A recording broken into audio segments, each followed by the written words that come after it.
And then he shifts into this beautiful law, the Lord's law of war and the Lord's law of peace section.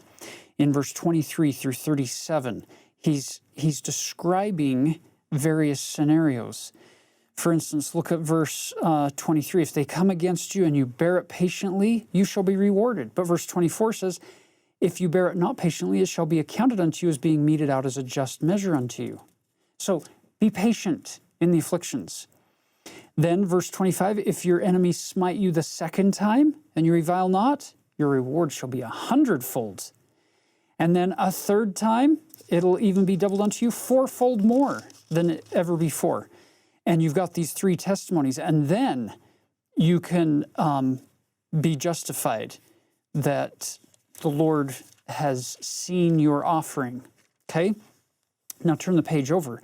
He tells us this is the same law he gave to Nephi and Joseph and Jacob and Isaac and Abraham and all the ancient apostles is forgive, forgive, forgive. And some of you will remember that time when Peter comes to Jesus and says, am I expected to forgive my brother till 7 times? Which Peter's taking it from the law of Moses level and from this pattern of 3 times that you're required to forgive. And he's saying, look, 7 times, I've more than doubled this. And Jesus' response is really powerful. He says 7 times 70, which actually shows up again in verse 40, and so on into the 2nd and 3rd time, and as oft as thine enemy repenteth of the trespass wherewith he has trespassed against thee, thou shalt forgive him until 70 times 7. Now, I learned a little bit in school about math. I'm not always great. I usually have to pull out a calculator. But if I run the numbers, 70 times 7 equals 490. So I'm going to keep a list of the times I get offended. And as soon as it gets to 491, that's when I'm free to be really angry and get back at people. Is that right? Did I get my math right? You got your math right. That's what God meant, right? You got your math right. I'm not sure that's what he meant, but... I'm being silly about that. He didn't mean this. What we have here is actually, I wonder if there's a little bit of symbolism. And we have to be a little careful here because numbers can be a little bit interesting in terms of symbols, but some people see the number 7 as symbolic of perfection. And the number 10 is symbolic of completion. So what do we have then but perfectly complete perfection? Meaning, I want your forgiveness to be utterly complete and perfect. So God asks us to forgive all people. We get this earlier in D&C 82. He wants us to forgive all people. That doesn't mean you have to accept abuse and injustice, but you do have to forgive people. Which is interesting because if you look at the number, so verse 23 through 37, he told you that you're required to forgive up to those 3 times.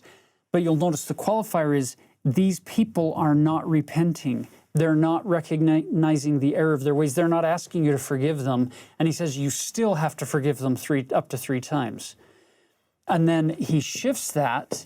And so starting in verse 38 all the way down through verse 48, this is the group of people who does come to you and says, I'm sorry, will you forgive me?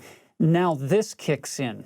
So it's basically as oft as they come. Yeah. We're not going to use the 490. We're going to say you're supposed to keep forgiving them.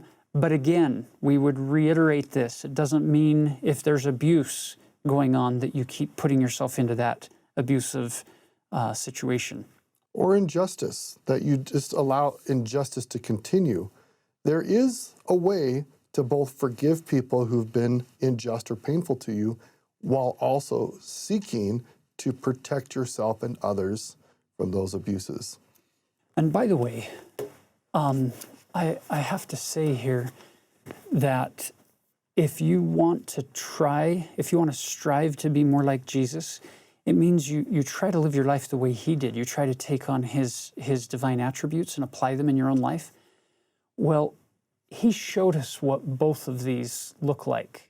On the cross, the first thing we have out of his mouth after having been placed on the cross, Father, forgive them, for they know not what they do. It's not like the soldiers were coming to him saying, oh, we are so sorry, will you please forgive us? Now we see the error of our ways. They were gambling for his clothing at this point, probably. They've been mocking him.